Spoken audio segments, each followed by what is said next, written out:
Hello learners, welcome to Unacademy. मेरा नाम प्रांजल सिंह है और एक बार वापस मैं आपके साथ हमारे इस अनअकैडमी जुडिशरी प्लेटफॉर्म पे जुड़ चुका हूं, जहां हम और आप मिलकर अपने जुडिशरी एग्जाम्स और उसके साथ ही साथ इंपॉर्टेंट लीगल अफेयर्स के बारे में बात करते हैं। लेकिन आज का जो ये पर्टिकुलर सेशन है, ये आपके जुडिशरी एग्जाम के लिए बहुत ज्यादा इंपॉर्टेंट है।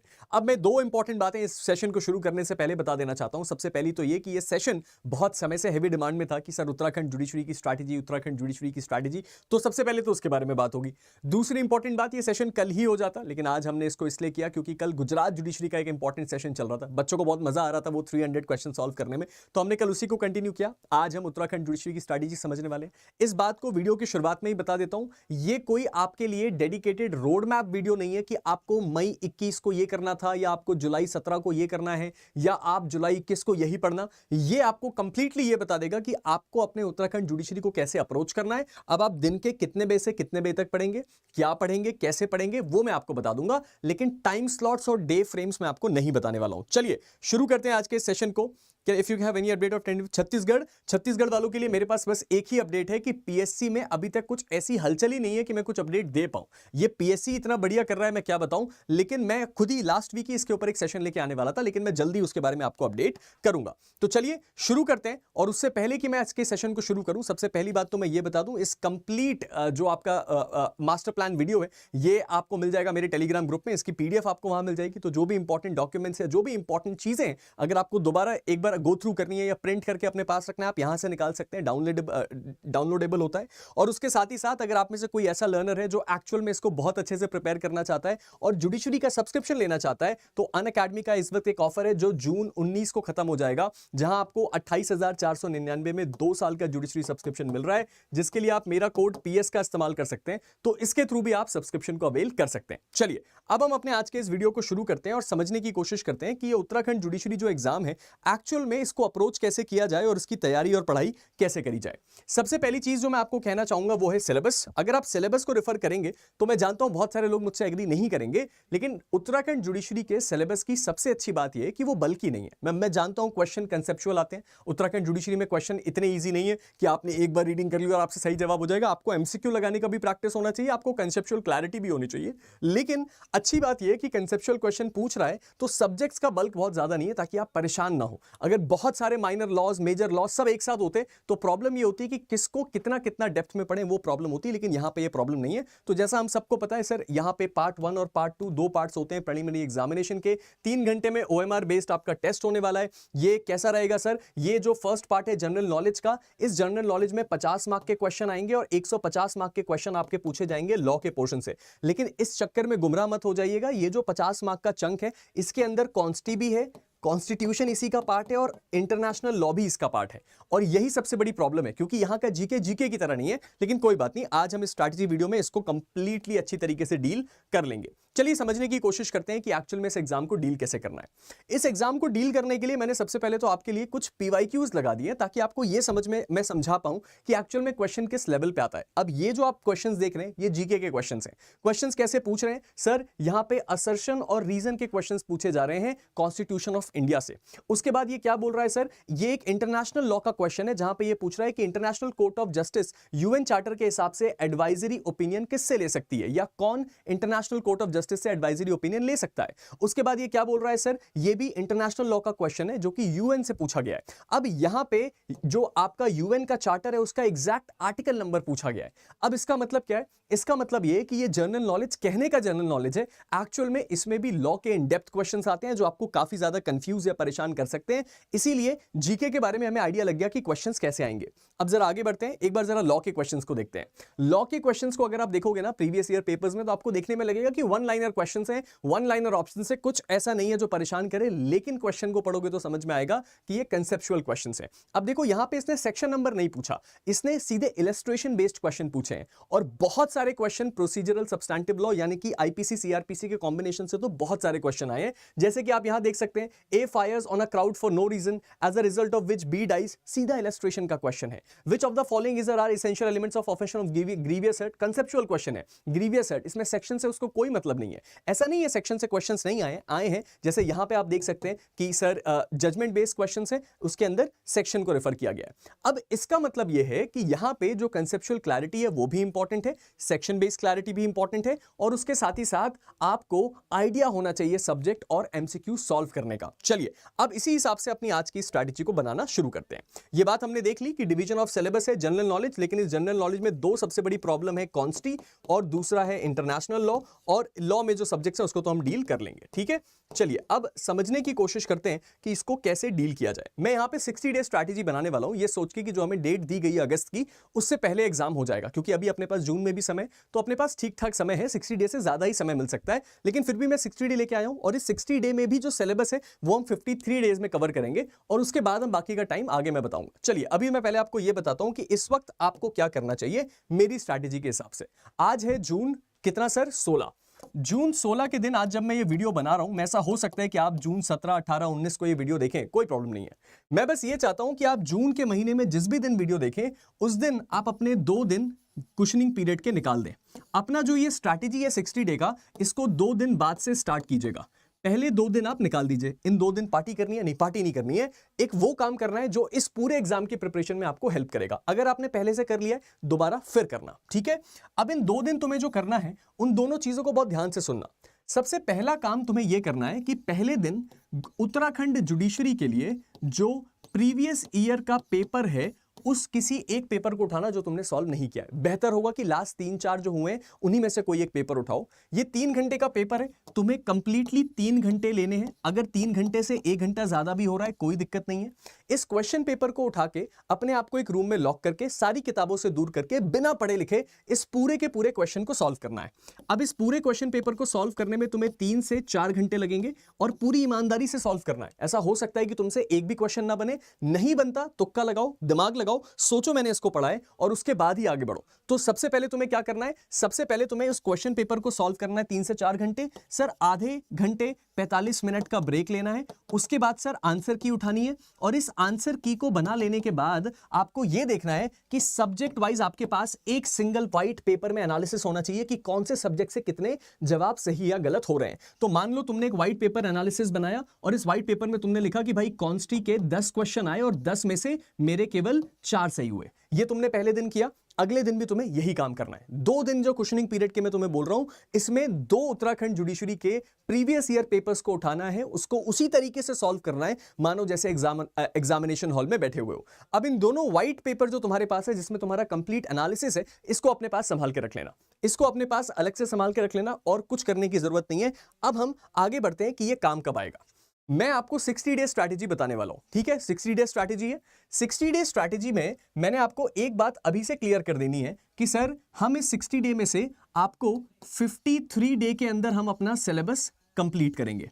53 डेज के अंदर हम अपना पूरा सिलेबस अच्छी तरीके से पढ़ के खत्म करेंगे।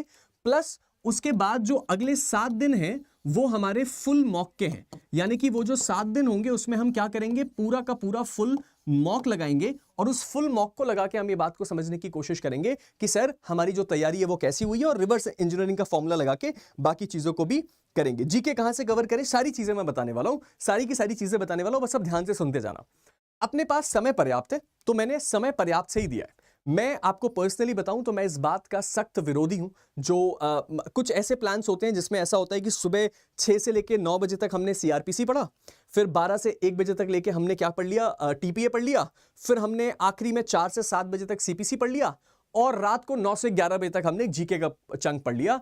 ये स्ट्रैटेजी पे मैं कभी बिलीव नहीं करता। मेरा ऐसा मानना है कि ह्यूमन ब्रेन जो होता है ना, वो एक साथ मल्टीपल डोमेन में अगर इंफॉर्मेशन गैदर करेंगे तो वो पूरा गेम खराब कर देता है। तो सर कैसे पढ़ाई करें, सिंपल तरीका है पढ़ाई करने का।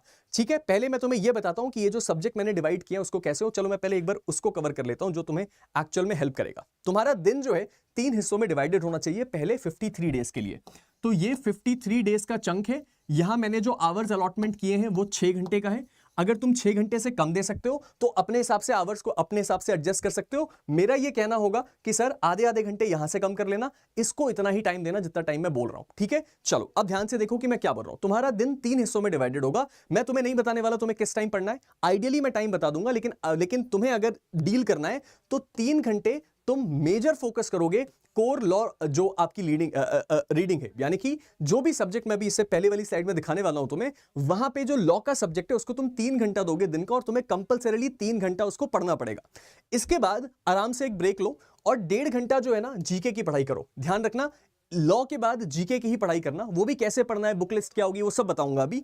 और आखिरी के जो 1.5 घंटे है ना, रात में सोने से पहले 1.5 से 2 घंटे, उसमें एमसीक्यू लगाने हैं इसके कोर लॉ रीडिंग के, यानी कि ये जो तुमने कोर लॉ के सब्जेक्ट पढ़े हैं इसके एमसीक्यू लगाने हैं। अब जरा मेरी बात को ध्यान से समझना कि मैं तुम्हें क्या इंपॉर्टेंट बात समझाने वाला हूं। यहां पे जो मैंने सब्जेक्ट्स का अलॉटमेंट किया है वो ऐसे किया है कि सर आपने सबसे पहले बीएनएसएस 7 दिन के लिए पढ़ा, बीएनएस 7 दिन के लिए पढ़ा, सीपीसी 7 दिन पढ़ा, बीएसए 7 दिन पढ़ा, हिंदू लॉ मुस्लिम लॉ 7 दिन पढ़ा। टीपीओ को मैंने केवल 5 दिन दिए, क्योंकि जैसे मैंने क्वेश्चंस का लेवल देखा उस हिसाब से 5 दिन के अंदर TPO more than sufficient time है। कॉन्स्टिट्यूशन ऑफ इंडिया को मैं अगेन 7 डेज दे रहा हूं, क्योंकि ये उन लोगों के लिए जिसने कॉन्स्टिट्यूशन सही से नहीं पढ़ा है। कॉन्स्टिट्यूशन कहने के लिए लिखा हुआ है लैंडमार्क केसेस, लेकिन इससे बहुत इंपॉर्टेंट चंक आता है। और आखिर में इंटरनेशनल लॉ को मैंने 6 दिन दिए। अब ये किस डोमेन में चलेगा, किस ऑर्डर में तुम्हें पढ़ना है, मैं अगर तुम्हारे हिसाब से पढ़ता तो मैं कैसे पढ़ता, मैं तुम्हारे हिसाब से पढ़ता कि सर सबसे पहले मैं जो नए क्रिमिनल लॉज हैं उनको सबसे पहले पढ़ता, उसके तुरंत बाद में सीपीसी को पढ़ता, उसके तुरंत बाद में इंटरनेशनल लॉ कॉन्स्टिट्यूशनल लॉ को पढ़ता, टीपी और फैमिली लॉ को मैं सबसे आखिरी में पढ़ता। अब ये प्लान क्या कहता है, सर इसमें जीके क्यों नहीं लिखा हुआ है, बाकी क्यों नहीं लिखा हुआ है, अब ध्यान से सुनो। मेरे हिसाब से आइडियल जो प्लान है वो होना चाहिए कि सर आप सुबह का कोई भी वो निकाल लो, 9 से 12 निकाल लो। चलो मैं मान लेता हूं कि मैं ये कह रहा हूं 9 AM टू 12 PM आपको कोर लॉ का सब्जेक्ट पढ़ना है लगातार। मैं आपकी जगह होता तो किसी न्यू क्रिमिनल लॉ से ही शुरू करता, प्रेफरेबली बीएनएस या बीएनएसएस। उसके बाद 12 बजे का आपका एक काम हो गया, आराम से उसके बाद जाओ ब्रेक लो, लंच वगैरह करो। 4 से लगभग 6 लिख देता हूं, वैसे तो मैंने 1.5 घंटा लिखा है, लेकिन अगर तुम पढ़ सकते हो तो 4 से 6 जीके को पढ़ो। जीके कैसे पढ़ना है मैं बताता हूं। और रात में सोने से पहले जब तुम्हारे पास टाइम हो, 10 से 12 या जो भी तुम्हारा टाइम है, उस समय तुम क्या करो, उस समय तुम आराम से ये जो एमसीक्यूज हैं उनको लगाओ। इस एमसीक्यू के अंदर पीवाईक्यू भी हो सकते हैं, ठीक है। अब ये एमसीक्यू पीवाईक्यू किसके लगेंगे, सर इसके जिसके आपने 9 से 12 बजे तक पढ़ाई करी है, या लास्ट डे आपने जिस चीज की पढ़ाई करी है। क्योंकि जीके का जो चंक है उसको तो निकालना थोड़ा मुश्किल है, और लॉ के अंदर मैंने कॉन्स्टिट्यूशन इंटरनेशनल लॉ दोनों डाल दिया, तो आपके लिए प्रायोरिटी की चीज है। अब यहां पे सबसे इंपॉर्टेंट बात आती है कि हमें क्या बुक लिस्ट को रेफर करना है और कैसे अपनी पढ़ाई करनी है, ठीक है। पहली बात हमें यह समझ में आ गया कि इस शेड्यूल को फॉलो करके 53 डेज में हमारा क्या हो जाएगा, पूरा का पूरा सिलेबस कंप्लीट हो जाएगा, अगर हम आराम से पढ़ें। ये सिलेबस बिल्कुल भी हेक्टिक नहीं है, बहुत आराम से पढ़ाई हो सकती है। मैं जानता हूं आप में से बहुत सारे लोग हैं जो कि गुजरात जुडिशरी भी अटेम्प्ट कर रहे होंगे, राजस्थान भी कर रहे होंगे, उनका एक मैं मैचिंग वो भी ले आऊंगा कि अगर आप तीनों एग्जाम की तैयारी कर रहे हैं तो आप क्या करें। 53 डेज में जो आपकी तैयारी हो रही है उसमें 7 दिन जो बच रहे हैं 60 डेज के लिए, ये 7 दिन केवल और केवल मॉक लगाने के लिए।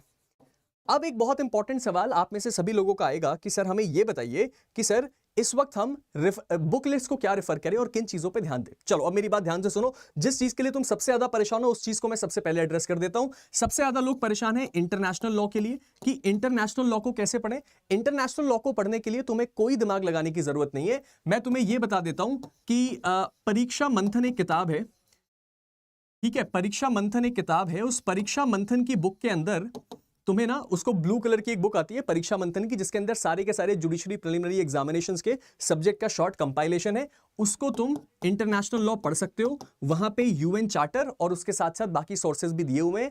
और इस बुक को नहीं पढ़ना चाहते तो यूजीसी नेट में जो इंटरनेशनल लॉ पढ़ाया जाता है उसका कोई भी कंपाइल्ड डॉक्यूमेंट इंटरनेट पे भरमार है उसको अच्छे से पढ़ सकते हो। तुम्हारा मेन ध्यान कहां होना चाहिए इंटरनेशनल लॉ में, यूएन चार्टर की ओर, यूएन के ऑर्गन्स की ओर, यूएन की स्पेशलाइज्ड एजेंसीज की ओर और कुछ लैंडमार्क केसेस उसकी ओर। इसको पढ़ने में 6 दिन भी बहुत ज्यादा है, लेकिन मैंने अभी यूजीसी नेट के बच्चों को पूरा, उनका तो और भी ज्यादा हेक्टिक सिलेबस है, 3 दिन 4 दिन में खत्म हो गया, ठीक है। तो ये मैं आपको यूट्यूब पे फ्री पे भी कराने वाला हूं। तो इंटरनेशनल लॉ का आपका रेफरेंस ये होना चाहिए। कॉन्स्टिट्यूशन कैसे पढ़ोगे, कॉन्स्टिट्यूशन केवल और केवल नोट से रेफर करना है, बेयर एक्ट पे नहीं जाना है। नोट्स कैसे होते हैं, कई समरी बुक्स आती हैं उसको, कई कोचिंग इंस्टीट्यूट्स है वहां पे, या आपके खुद के बनाए नोट्स है तो उस पे, बेयर एक्ट पे नहीं जाना है। इन दोनों को अगर मैं हटा दूं तो बाकी जितने भी सब्जेक्ट हैं लॉ के वो सारे के सारे बेयर एक्ट बेस्ड होने चाहिए। और स्पेशली जो वो 4 का कॉम्बो है ना, 3 नए क्रिमिनल लॉ और सीपीसी, और स्पेशली उसमें ध्यान रखना बीएनएस जो है वो तो तुम्हें बहुत ज्यादा अच्छी तरीके से बेयर एक्ट बेस्ड ही पता होना चाहिए। ऐसा मैं क्यों कह रहा हूं? ऐसा इसलिए कह रहा हूं क्योंकि इलस्ट्रेशन बेस्ड क्वेश्चन पूछे जाते हैं, सेक्शन बेस्ड क्वेश्चन पूछे जाते हैं, कॉन्सेप्ट बेस्ड क्वेश्चन पूछे जाते हैं। और ये कॉन्सेप्ट बेस्ड वो सवाल नहीं है जिसके लिए तुम्हें लेक्सिस नेक्सिस या किसी बड़े पब्लिशर की बुक चाहिए, केवल और केवल बेयर एक्ट की रीडिंग से वो कॉन्सेप्ट क्लियर हो जाएगा। ठीक है, तो तुम्हें जो 7-7 दिन मिले हुए हैं मेजर लॉस के लिए, केवल बेयर एक्ट को रेफर करो। तो तुम्हारे पास एक तुम्हारी बेयर एक्ट होनी चाहिए और इस बेयर एक्ट को हर हाल में तुम्हारे पास और तुम्हारे साथ होना चाहिए। उसके साथ ही साथ इंटरनेशनल लॉ के लिए तुम सर परीक्षा मंथन या फिर यूजीसी नेट की जो किताब होती है उसको रेफर कर सकते हो। कॉन्स्टिट्यूशन के लिए केवल और केवल नोट्स पे जाना, तुम्हें ऑनलाइन बहुत मिल जाएंगे, उसके ऊपर बेयर एक्ट काम नहीं आएगी, लेटेस्ट अमेंडमेंट्स वगैरह के लिए। अब आता है एक नया सवाल कि सर ये तो हुई लॉ की कहानी, हमें ये बताइए कि जीके के लिए क्या करें।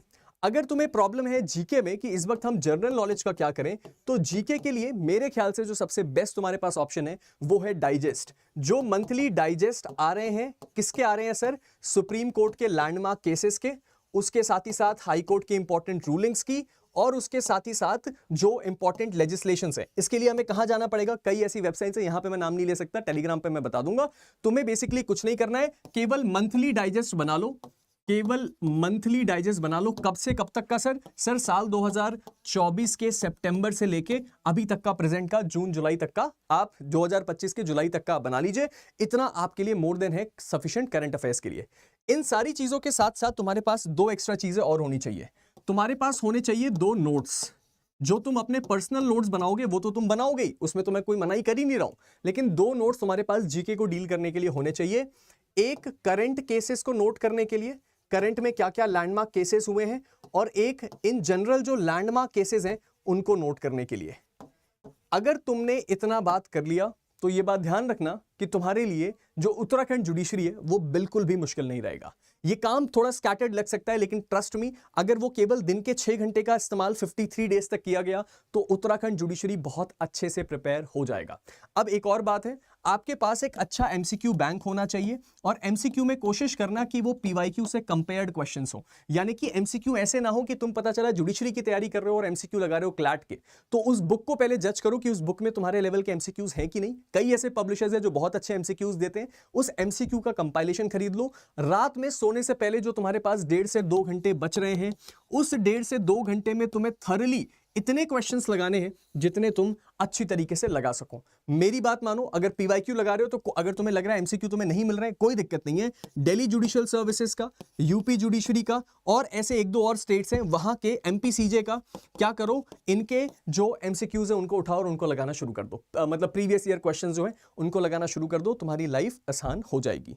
तो ये जो पर्टिकुलर तरीका है ना पढ़ने का, ये आप मेरा बात का यकीन मानिए कि आपके लिए बहुत ज्यादा हेल्पफुल है। तो अगर मैं आपसे बोलूं पार्ट 1, 2, 3 कैसे डील करना है आपको ये पता है, और उसके साथ ही साथ आपको सब्जेक्ट्स को कितना समय देना है, मैंने वो भी बात बहुत साफ साफ लिख दी, और ये भी बात आपके लिए हेल्पफुल रहेगी।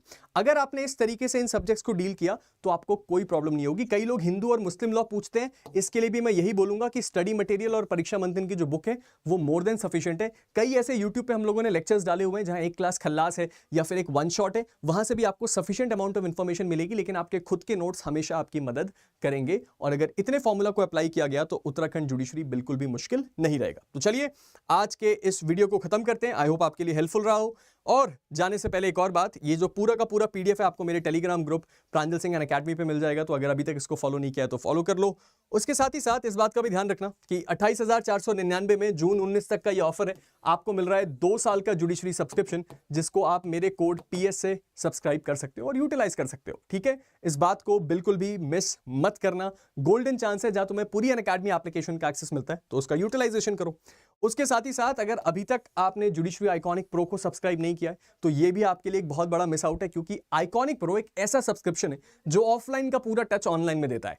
यानी कि आप अपने फेवरेट एजुकेटर को अपना पर्सनल मेंटोर बना सकते हैं। तो अगर आप चाहें तो आप अनअकैडमी के साथ तैयारी करते रहें, लेकिन आपका पर्सनल मेंटोर आपका एक फेवरेट एजुकेटर होगा, जो इनमें से कोई भी हो सकता है, और आप उनके साथ अपना 1-on-1 वीडियो कॉल एक्सेट्रा बाकी सारी चीजें फीचर्स को अवेल कर सकते हैं। इसके साथ ही साथ हमारी उड़ान बैच भी ऑलरेडी प्लेटफॉर्म पे लाइव हो चुकी है पिछले 2 दिन से। इसकी खासियत क्या है, इवनिंग बैचेस, यानी कि 3 ईयर प्रैक्टिस रूल को ध्यान में रखते हुए अगर आपको लगता है कि आप पूरा दिन अपना बताएं कोर्ट में प्रैक्टिस करने में, लेकिन शाम को जब आप आए तब आपकी पढ़ाई हो, तो आपके सारे टॉप एजुकेटर्स आपकी लाइव क्लासेस शाम को स्पेशली लेते हैं, यानी कि इवनिंग बैचेस स्पेशली। और at last but not the least sir, Rajasthan, Gujarat, Chhattisgarh और Jammu and Kashmir, in 4 states का जो क्रैश कोर्स है वो अवेलेबल है अनअकैडमी प्लेटफॉर्म पे 7,999 में। नीचे लिंक है, जाओ जाके सब्सक्राइब करो और आप सबसे मुलाकात होगी बहुत जल्द। ठीक है वैशाली जी, आरजे सेन छत्तीसगढ़ के लिए भी मैं बहुत जल्दी बोल लूंगा, ठीक है, मैं बहुत जल्दी उसके एमसीक्यू सेशंस लेने वाला हूं। चलिए अभी आप सबसे विदा लेते हैं, आप सबसे मुलाकात बहुत जल्द होगी। तब तक के लिए guys, stay motivated and keep learning.